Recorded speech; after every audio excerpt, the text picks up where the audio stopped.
Hello there. My name is Dr. Rebecca Gilbert, and I am Chief Scientific Officer at American Parkinson Disease Association. Thank you so much for joining us today for our Dr. Gilbert host series, during which we are conversing with experts on Parkinson's disease to explore topics that are of interest to our Parkinson's disease community. This session has been generously sponsored by an unrestricted grant by Genentech.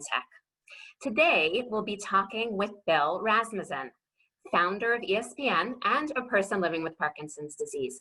We will be discussing Bill's insatiable appetite for life, otherwise known as intentional optimism.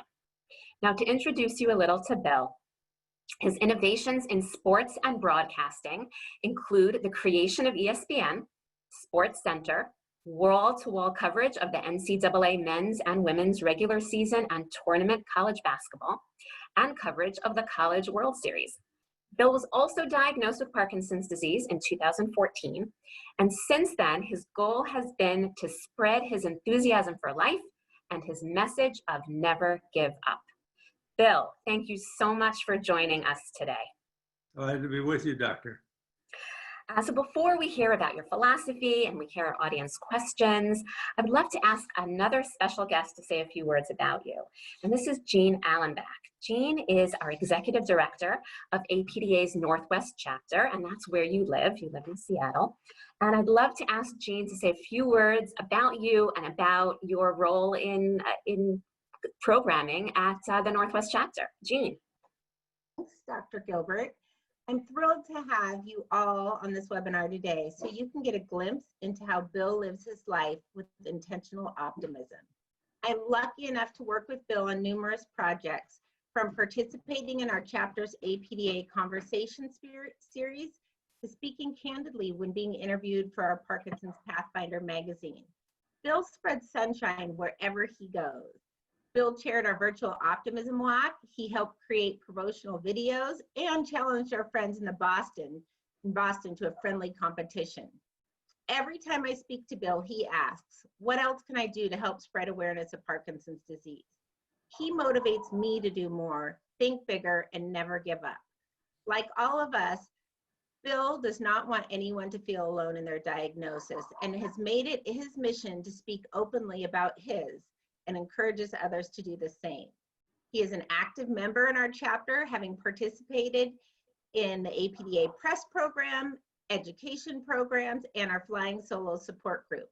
With that, I want to give a special thanks to Dr. Gilbert for hosting Bill this month and introduce you all to my friend, Bill Rasmussen. Thank you so much, Jean. So happy to have Bill here with us today, and thank you so much for all that you do for our Northwest chapter. So let's begin. So Bill, I'd like you to give an overview of your philosophy as it relates to Parkinson's disease and the concept of intentional optimism. And after that, we're going to take questions. So many have already been submitted to us. I have them here, and we'll ask them as the time arises. And if you're watching this live and you have a question, please feel free to enter it using the question and answer feature on your Zoom app. So with that, I would love to pass the baton to Bill. Tell us about your philosophy. Well, I'm really optimistic, as you well know. We've spoken before. I think that you have to start every day. The instant you wake up, don't roll over and groan. Just wake up and say, this is another great day. I think you have to greet every day. Be enthusiastic, excited, energetic, and think of the possibilities that the day holds. We all have our problems with Parkinson's. However, that doesn't mean we stop living. Battling Parkinson's and that pesky old age clock that some of us are facing as we go along doesn't make this the easiest thing we've ever done, but make the best of every single day. One thing that I do, and we can all do this, and I talk about exercising the brain. We all do a lot of physical exercise, which is great for Parkinson's. Whatever exercise you do, whatever physical exercise, it's wonderful, but I think you have to exercise the mental as well. And so what I do every day when I wake up, I have a song in my mind, whatever song pops into my head. The one thing that we can do, it's kind of a record player in my age group, but today it would be, I suppose, streaming. So my own private streaming service comes up with some you know, some bright, cheerful song. It might be raining outside, but we can have sunshine, of course, inside. Some folks might remember the name Jimmy Durante and his very famous, you gotta start off each day with a song, even when things go wrong. He used to open every show with that, and it was kind of intriguing. And if you do that, you'll have a really good start to the day. I try to be positive long before breakfast arrives. I'm thinking about things like, especially living in Seattle, we see some gray skies, which brings Dick Van Dyke to mind. Gray skies are going to clear up. They do sometimes. And put on a happy face is the rest of that one. And I don't like to think negative thoughts. We don't always win every thought, everything that we try, everything that we start out to do every day. But, and I'm a big Broadway fan, as you probably know, Doctor. We've talked about it before. And MAME is one of my favorites, about open a new window and open a new door every day. That's what we do when we wake up. We open that new window, travel a new highway that we probably haven't tried before. So that's a good thing to do. And I talk about all of when I go for a walk, and this is, if anyone has been in the military, they will understand what I'm saying. I think of a Sousa march. And if you've been in the military and you snap to and march, and with that music playing in your head, and that wonderful thing that we have called the brain can remember things from 50 years ago, 70 years ago, whatever, or 20 or 10, or sometimes we forget yesterday, but we can do the rest of it.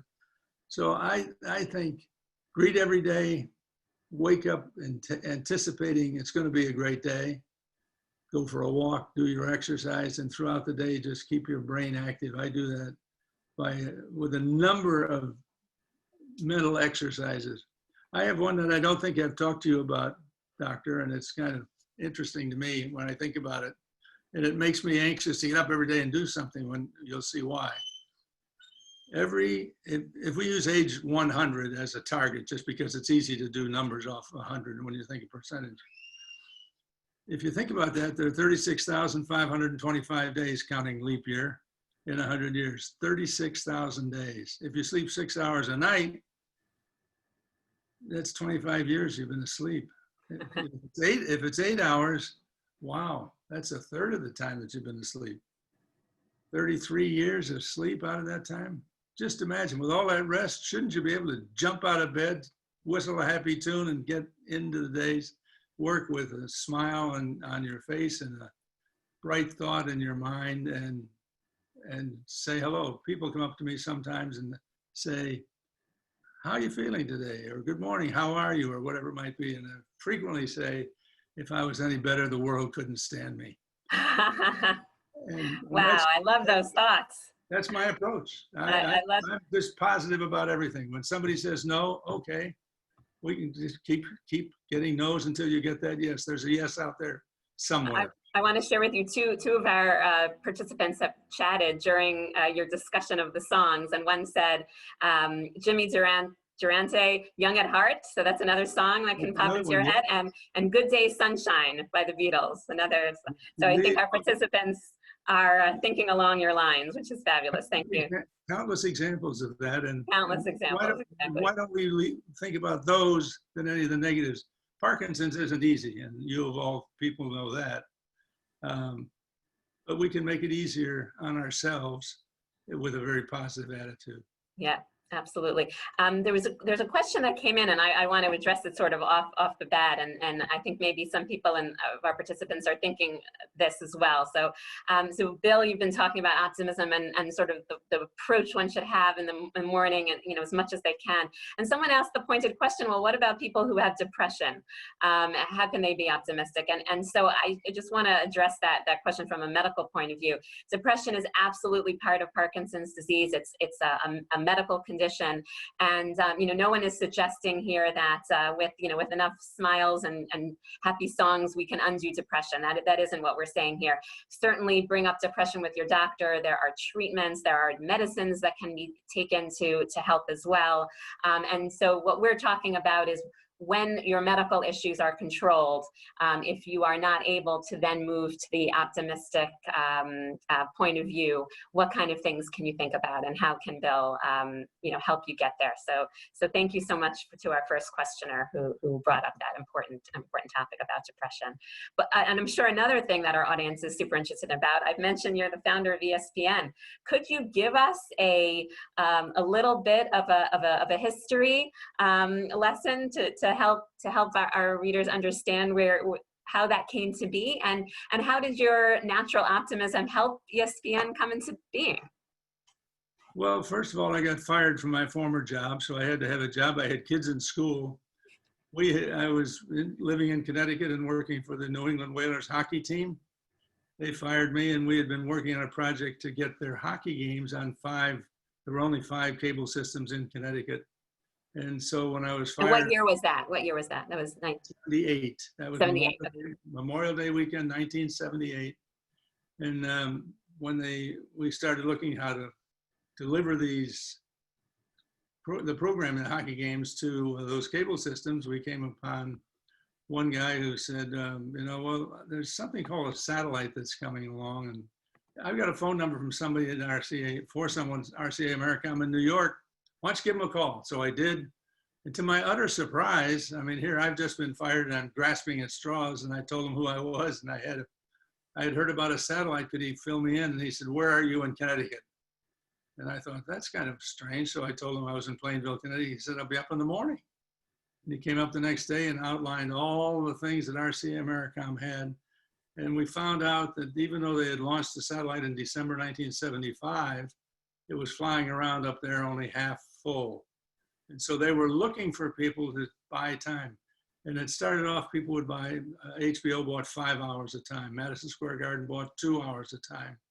And he went through all of this explanation. At the end of that, he said, then we have one more that nobody's ever bought. He said, it's 24 hours a day, 7 days a week. It's a 5-year contract, and it's $34,167 a month. And maybe that's why no one ever bought one. I don't know. And so that turned out to be, on an hourly basis, cheaper than buying 5 hours for HBO. So my son Scott and I, who was involved in numbers, and he was in the meeting, we went home, thought about that. And the next day we said, we have to have one of these. So I called Al Parinello, was the guy at RCA. He said, I said, we want to buy one of those things. And I did this because I couldn't think of the word, and I was doing this, one of those things. He said, you mean a transponder? I said, yeah, one of those 24-hour things. And then he said, 24 hours, you do? What I didn't know is the part that I told you earlier, that they'd been flying around up there half empty, and they were looking for a partner, any partner, who would do 24 hours and introduce this 24-hour idea. So they really cooperated with us greatly, and then we had to get the money to finance it. I'm often asked directly, how did you finance that? And it's a really easy answer. $9,000 credit card cash advance and $145 million from Getty Oil. Oh, wow. And we just believed, I believed, I've been involved in sports all my life, and I believed that there were sports fans who wanted to see their kids play, their former school play, the Yankees, if they're a New Yorker. Yeah, Yankees. Yeah, and certainly that's what happened, because everybody quickly came to ESPN. We were the first 24-hour network and devoted strictly to sports. The biggest thing we had to overcome was people saying, there aren't enough sports in the world to televise 24 hours a day. Last year in 2019, out of 8,760 hours every year, ESPN does nothing but sports. That's what it takes to 1 year. Last year alone, they did 83,341 hours of sports, which is the equivalent of about 9.5 years of live sports in 1 calendar year.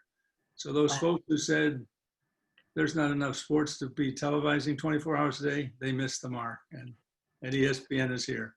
And you knew that someone was missing an opportunity. I just thought there were fans like me all around the country. And we used to say, doesn't make any difference, north, south, east, west, young, old, male, poor, rich, male or female, rich or poor, it didn't make any difference. If you're a fan, you're a fan, and that's all ESPN does. They have the shortest mission statement, I think, that I've ever seen. To serve sports fans anytime, anywhere. That's it. And they do that on all 7 continents around the world. Fantastic. What a story. What a story. Thank you so much for sharing that, putting your story in context. So we have a couple of questions that to start discussing your situation with Parkinson's disease. Mm-hmm. And a lot of people have asked about your family. So how do you can be optimistic, but how do you get that optimism to be shared by your family and friends who may be worried about you or may sort of want to bring you down? What's your suggestion there? As you might suspect, my children are all optimistic, and my grandchildren are the same. And I'm now living in the Seattle area with my daughter and son-in-law and 2 granddaughters that are here. And they are probably the most protective of me that they could possibly be. They're concerned that I eat properly, that I get my walk every day. I walk several times a day, and they do everything they can to help me. They warn me about coming up a hill or watching for steps. They're very, very much aware of Parkinson's, and we talk about it freely with them. And if I'm having a bad day and maybe not walking with the same pace that I might, they say, come on, let's go for a walk, or let's do this, or what about it? So they are 100% supportive. And my daughter is a longtime nurse, over 30 years at the Swedish Medical Center here in Seattle. And she is a very optimistic person as well. And, if you believe something can be done a little better and make you feel a little better, I think you should say that. And they say that to me all the time. Come on, let's go. One day we got in the car and went for a ride because, with this pandemic, it's where can we go? And one of my granddaughters said, well, let's just go on a nostalgia ride. We'll go to some of the places we've been, like a local sandwich shop we visited, and we drove past her old school, and these kind of. So they're very, very supportive, and I really, really appreciate it. Fantastic. I have a great question coming in from Stuart, and I'm sure many people listening are going to sort of empathize with this question. When I mention, this is our listener talking, when I mention to someone that I have PD, they respond in a sympathetic tone like I'm going to die in the next month. How do I respond to such a person? How do I get a person to not think that way about PD and about me? Well, I'm really happy to hear that question, because that's what I right from the beginning, I began during the diagnosis, I said, what can I do? And he said, you're going to be fine. He said, we can manage this. And I started talking to people, and they almost turn away and they don't want to hear anything about it. And I think that's wrong. I think we should talk about it in a very positive way. Awareness is the best, and sunshine. They talk about sunshine laws in various states. Well, I think we should have a sunshine law for Parkinson's. We should talk about it. We should encourage research. We should participate in research. And I think that anyone who has it should not be, there's no embarrassment. It's like, you have Parkinson's, okay. Well, what do you do about it? Well, I walk, and I do this and I do that, and I take medication. I think if you let yourself be overwhelmed by this kind of negative thinking or embarrassment, I think some people might be embarrassed. They don't want to talk about it. I don't think that's the right way to approach it. I think we should spread the word as far and as vibrantly as we can, and keep the thoughts alive that we will someday have a cure. There's nothing like optimism and looking to the future and saying, we're going to get there someday, whatever that might be. It's like the little boy or little girl growing up, and they want to play whatever the sport might be, and one day they get there, and then one day they're a star, and then one day they're retired and they have kids, and their kids are looking up their dad or mom's records. Got to plunge in, and this APDA, Parkinson's, and the work that APDA is doing it should be in the sunshine. I want to tell everybody I possibly can, and I start off many times meeting someone so that I put them at ease. you know, if you see my handshake, don't worry, I have Parkinson's. I know all about that. And be upfront. Yeah, I mean, that actually reminds me of a story that you told where you thought you were hiding your tremor, and then you Yeah. saw a video of yourself, and your tremor was clear, and you realized, why don't you tell the story? You sort of realized there was no point in trying to hide it. Yeah, I was speaking at a university, and the tremor in my left hand had started.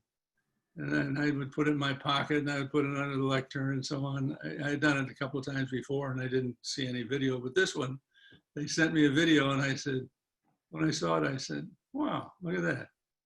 Nobody said anything to me, though, which surprised me. Nobody said, gee, are you aware your left hand is shaking? Are you whatever? And I did a book signing after that, and my hand was shaking.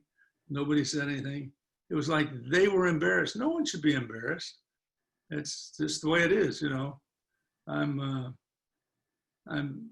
very upfront about it with wherever I go, and I have given several speeches to various colleges and universities and business organizations, and I tell them so that they don't even worry about it. And now I announce it right up front. I have Parkinson's, and it's like I'm bald. Okay. Right, here it is. My hand shaking. My hand shaking. I have Parkinson's. That's okay. I'm still the same guy. Excellent. Someone asked a great question here. So you gave a fascinating account of ESPN, and your account reveals your amazing memory of numbers and facts. Do you have any ideas of what might be supporting that memory? How is your memory so good? What are your tips? You know, from the earliest time that I can remember, all the way back in grade school, we had little yellow pads and we were writing on things. I've always been fascinated with numbers. And now my kids call me the Excel king because I do so many different charts on Excel. I keep track of a bunch of things on Microsoft Excel. Old-fashioned maybe, but that's what I do. And sometimes they even come in and they say your desk even looks like an Excel desk because everything is lined up and so on. And I've always had an affinity for numbers, and being a sportscaster, I did live sports and play-by-play for a number of years. You're involved with a lot of statistics, and it's much easier if you can commit them to memory and the flow just happens rather than saying, just a second, Charlie here, I remember a couple of years ago this happened to him, I better look it up. But if you can remember those stats right off the top of your head, it flows right into the conversation. I really don't know why, but I mean, I don't know why it works that way, but I do have a memory. Have a good memory. So you've been practicing, your memory's been getting a lot of practice all your life. Yeah. It's serving you well now. Yeah. The folks at ESPN, when they have a question about something that happened, they say, instead of going to the archives, they give me a call. That's great. So we have a lot of fun with that. I wish we knew. I wish researchers and scientists knew what exactly was going on in your brain that gave you such a good memory. It would be very helpful. One day we'll know. That's fantastic. So we have another question here, and this is a tough one. What about a person who lives alone and has no family? Do you have any advice about being optimistic in the face of being alone? Yeah, I have thought off and on, and for a long time, I actually did live alone until just 2 years ago. And A, I was careful. B, I made sure that I made a lot of friends where I was living in the condo complex where I was living. And don't be afraid to ask for help. But you have to be confident. If you're hesitant and you say, gee, I can't do this, that's cannot do this, the chances are you can't do that. But I'm, even today, and even this weekend, as we were moving some things around here in my office area, my quote office area, I was thinking, you know, I can probably go, because I was telling my daughter, I could probably go, you know, live at one of those apartments that we were talking about. She said, no, you're not going to go. Don't talk that way. But I think that I can. But if it's really a physical impossibility, it really is good to, if you're living alone, you have to really be very careful. I had to do that, as I fell a couple of times, and now I haven't, for 3 years now, I haven't fallen. So now you're living with your daughter. So that's I'm here, and I've been here now for 2 years. great. That's nice. And I get to walk the neighborhood streets. I'm like the Pied Piper. When the school bus arrives, all the kids say, "Hi, Bill." You know, I know them all now. I've walked around enough. So it sounds like when you were alone, you found company, you found people Yeah, to be with you, and then of course you're lucky enough to be able to live with family. So yeah. that's the two sides of it. Well, I still want to travel, and I can't travel now, of course, with what's happening medically with the pandemic. But I have given any number of speeches with the shaky hand and so on. And last September on ESPN's 40th anniversary, I did a 10-day cross-country tour at several of their locations. We talked about 40 years ago and so on. And it was kind of fun. The employees would come up. The current president said, "You know, I was 10 years old sneaking down the basement and watching SportsCenter when I shouldn't, and my dad caught me back in, you know, when it started." And everybody has a different story and along the way, but I was able to travel and without any difficulty. And it's fun. I think the biggest thing that I miss is being able to be around people all day, every day. I mean, I'm a people person. And if you're suffering from Parkinson's and you kind of put yourself in hiding, that's not a good thing. Be out and meet, if it's meeting a 3 or 4 or 10-year-old or a mom and her 2 kids in 1st grade and 3rd grade, that's okay. I get to talk to a lot of people as I walk around, but don't hide. No embarrassment at all. We all have different illnesses through our lives, and this is just one more. So I have a bunch of questions from the audience trying to get a handle on your history of Parkinson's. When were you diagnosed and how long it's been and sort of the trajectory of your Parkinson's? Could you give us a real brief overview of, Sure. of that? 2014 was the diagnosis. Prior to that, I had been to my regular primary care doctor, and I thought I had a little shake in my left hand, and he said, "Well, it might be essential tremor. Let's watch it." And then at one point he said, "I think you better go see a neurologist or check and see what's happening." That was in 2014. Very mild, he said at that point, not a problem. And I've generally been in pretty good health all my life. So we held off on medication for a short while and then began to take the levodopa. I can remember the day that he diagnosed and my daughter was with me, and he said, after all evaluations and so on, in a brain scan to make sure there was nothing else, an MRI, that there was nothing else wrong, he said, "I have some bad news for you. You have Parkinson's." And my daughter said, "Oh, good." And we both looked at her. She's an oncology radiation nurse, and when he said the words "bad news," she immediately thought brain cancer.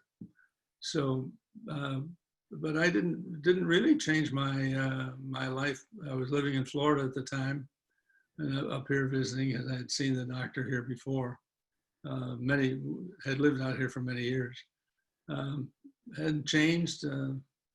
Take the medication regularly, and exercise all the time. I exercise in the morning, in the afternoon, in the evening. Physical exercise. And that takes time out of the day to go do those things. Your brain never takes the time out. It's working while you're awake if you're not sleeping away those 33 years, like I've already done almost. Well, not quite 33, but getting close. So I just believe, be open about it. Yeah. So you actually are going into another set of questions that people are curious about. So you mentioned that you exercise quite a bit, morning, noon, and night. Can you give us a little more specific about what you do, what exercises you do? You also mentioned a little bit about the mental exercises that you try to keep your mind sort of active. What are those? What kind of mental stimulation you give yourself? And then finally, the third piece of it is diet. Are there any specific dietary rules that you keep to? So physical, mental, diet. What's it like for you? The physical, I start every day, even before I get out of bed. I start exercising my legs, try to get my knee back to my shoulder, my legs up straight, whatever, to try and stretch all the muscles that I possibly can. I get up and I do the normal kinds of things that physical therapists would say about leg exercises, high knee kicks, walking around. One thing that I do, and I had some back surgery back in the 1990s, and one of the rehab things that they had me do was walk around the room. I had to make a complete circle of the room on my toes, walking on your toes, and then walk on your heels, which is really tough to do if you go a long way. But anyway, I do that every day. And twist the torso and arms out to the side and arms up, and exercise in every which way that you can to kind of get all of the oil. I kind of think of it as lubricating the joints, get them working in the morning. And I do that every morning and every night, that full routine. And then during the day, I try to walk 3 miles a day. Nice. I get between 2 to 3 miles a day. Most in Seattle, sometimes the weather says you're not walking today, but that's okay. I don't walk on those days. So that's really the physical part of it. And then from the mental exercise is that my computer's open all day long, and I think of things.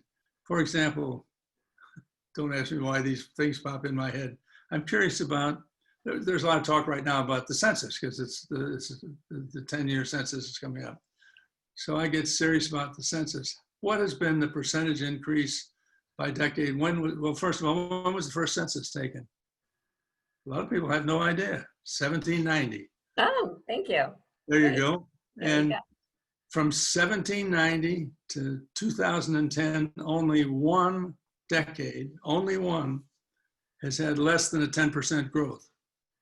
And Wow. that's the 1930s. Guess who was born in the 1930s? So does Yeah. that mean anything? Does that win me any contest? Does that add to the well-being of the world? Probably not, but it's an exercise. So I had to Keeps go. your mind active.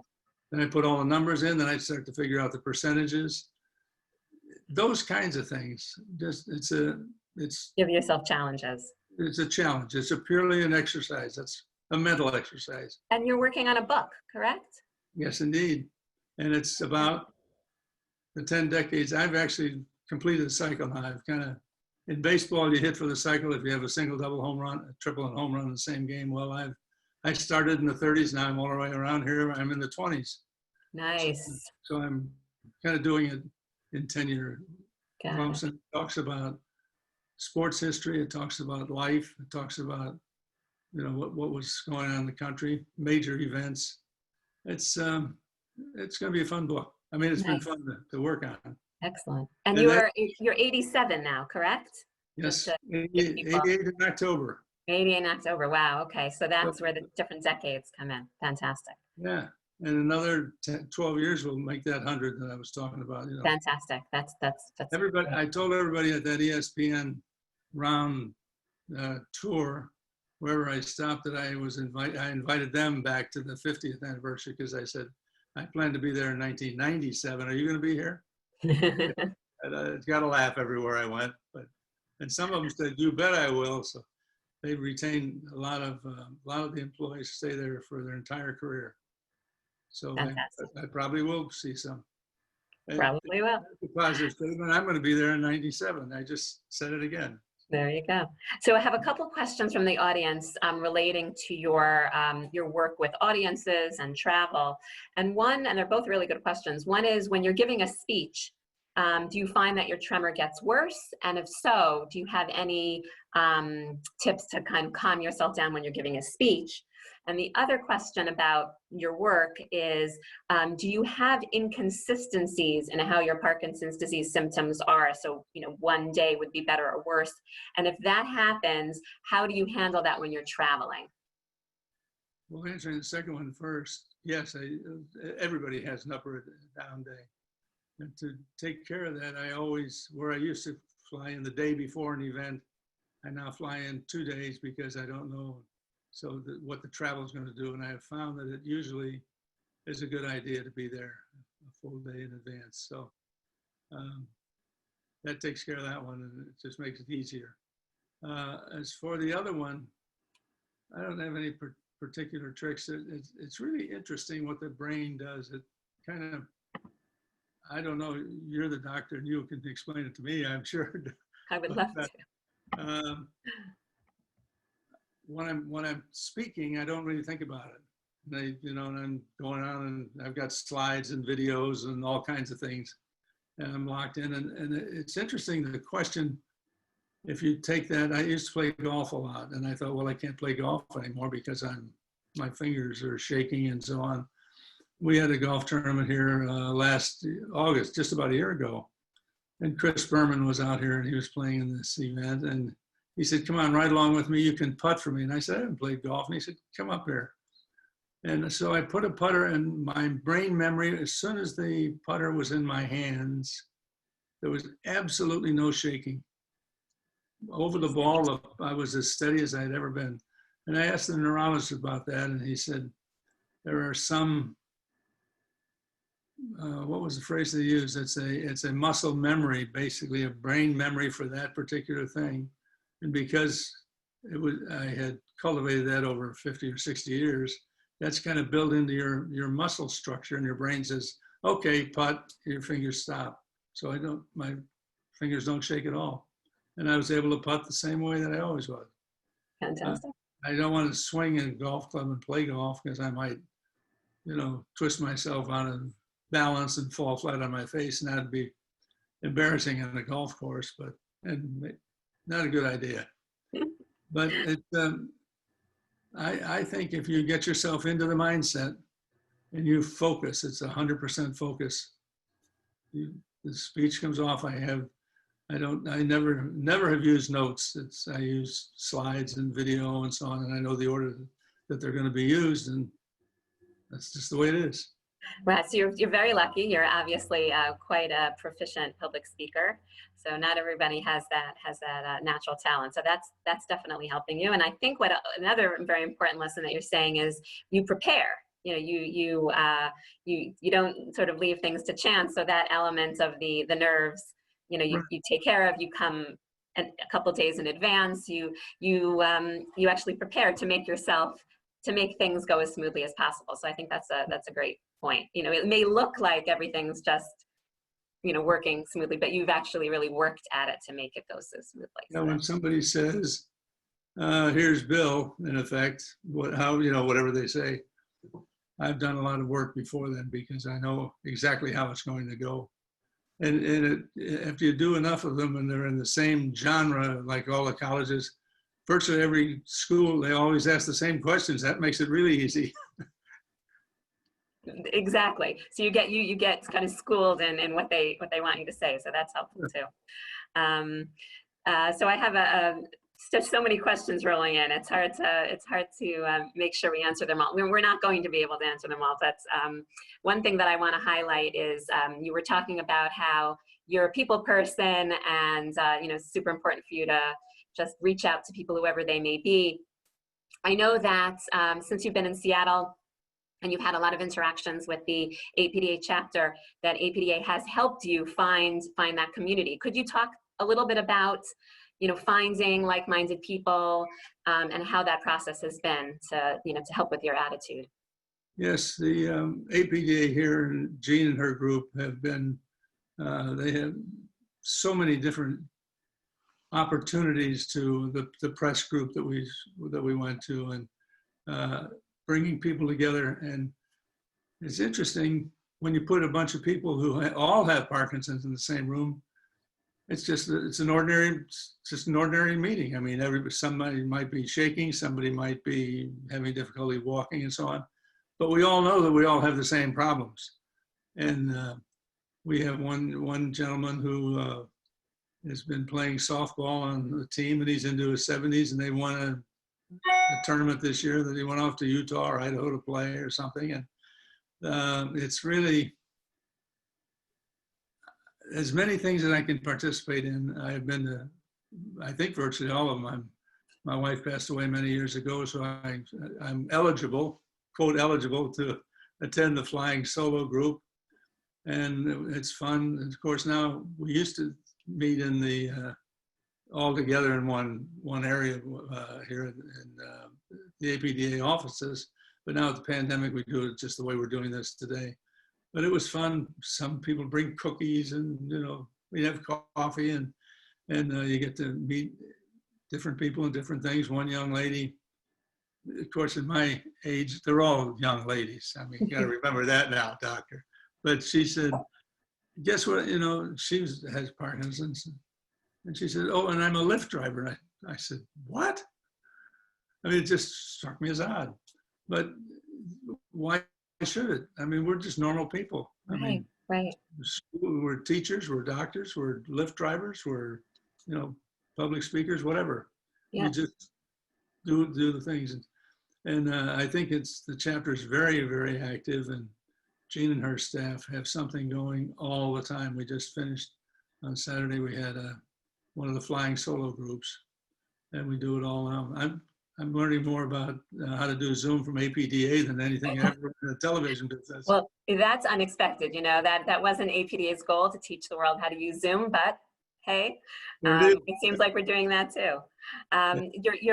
Your point about meeting different people and all sorts of people with Parkinson's, and so we have a question from somebody with young onset PD, so somebody who got PD early on in their life, sort of before the age of 50, in their 30s or 40s. Do you have any advice to somebody like that who has Parkinson's at a completely different stage of life than you, and do you have any words of wisdom to such a person? I know two people very well. One is a writer, and one was a teacher. And the writer, his young onset was at, I think he said 49 or 50. And he had great concern that any kind of medication for Parkinson's was a negative. It would shorten his life.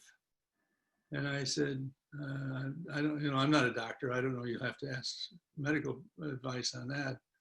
But I know that a lot of people, the medicine that you're talking about is one that millions of people have taken. And so I would ask the doctor why that explanation, or maybe seek a second opinion. I don't know.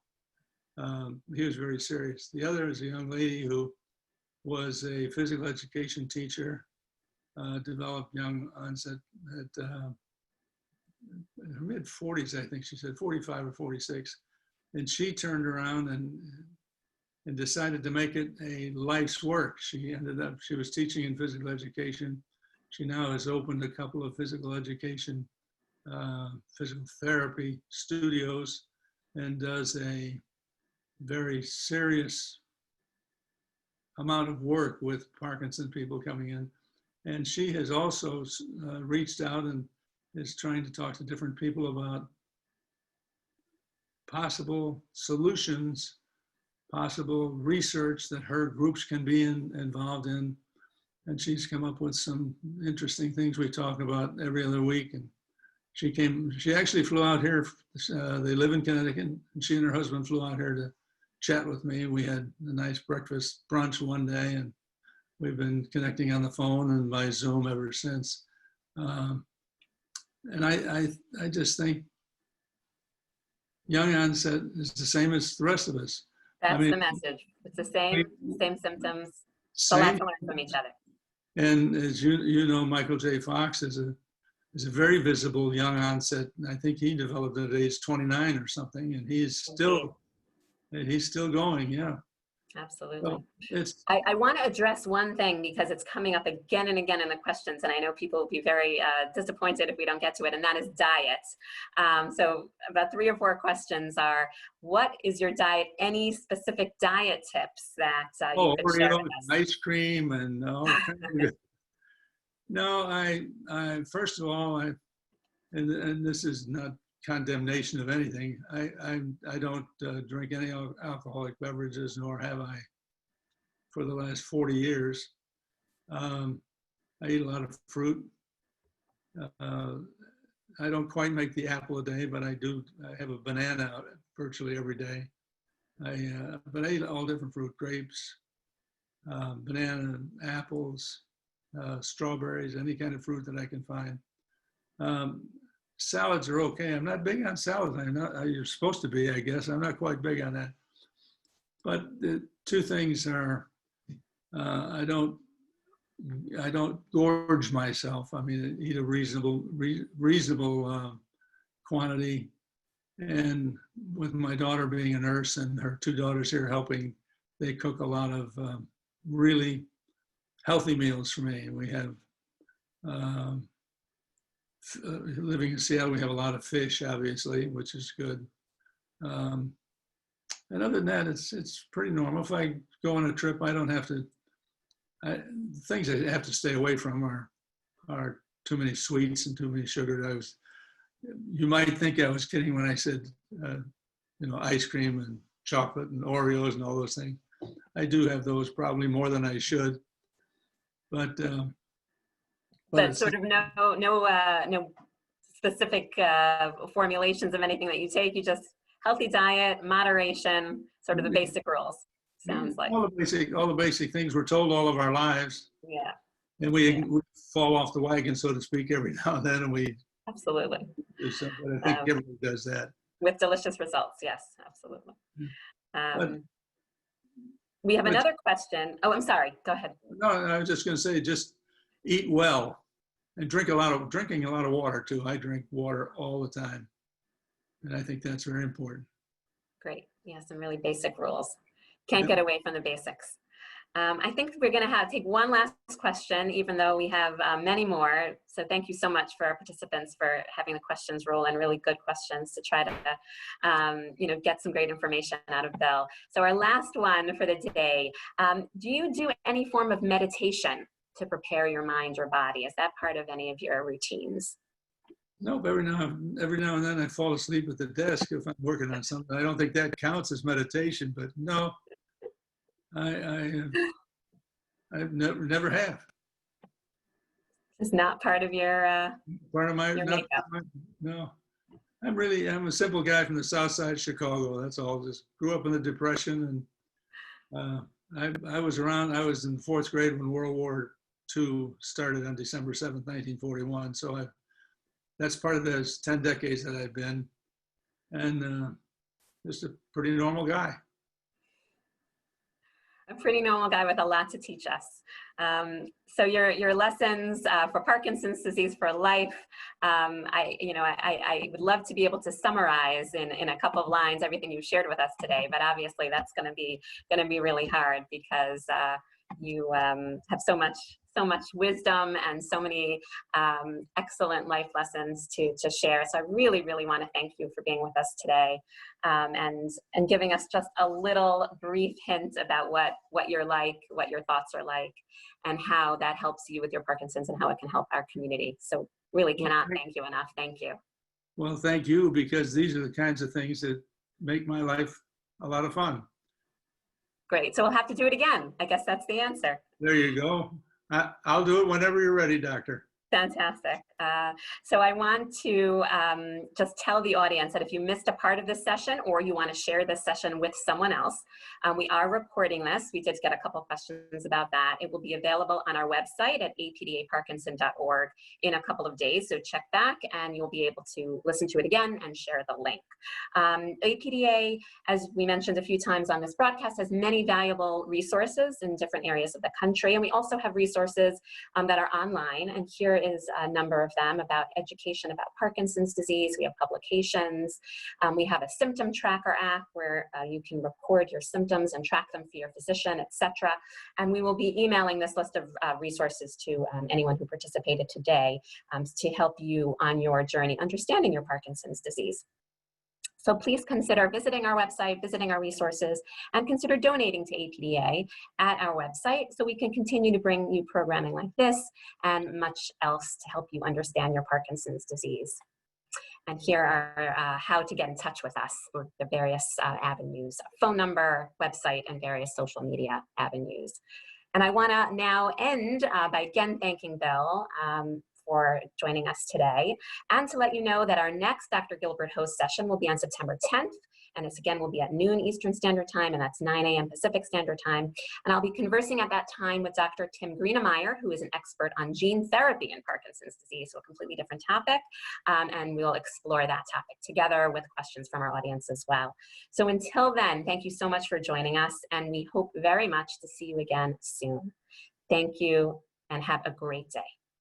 Bye, everyone.